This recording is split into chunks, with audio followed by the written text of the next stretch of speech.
Fala galera, hoje é um vídeo bem rápido, bem objetivo, sem enrolação.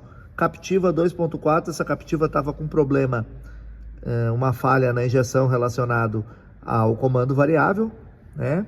Essa corrente foi trocada, esse motor foi feito. Pode ver aqui que as solenoides também são novas, tá? Tentando corrigir o defeito, e eu tenho dois defeitos aqui, tá? Um deles é uma fuga de pressão nos O-rings. Nota que ele tá folgado, ele não tá vedando, então eu tenho uma fuga de pressão de óleo pelos O-rings aqui, tá? O outro defeito tá aqui na bancada. Desmanchei as polias e tá aqui, ó, quebrado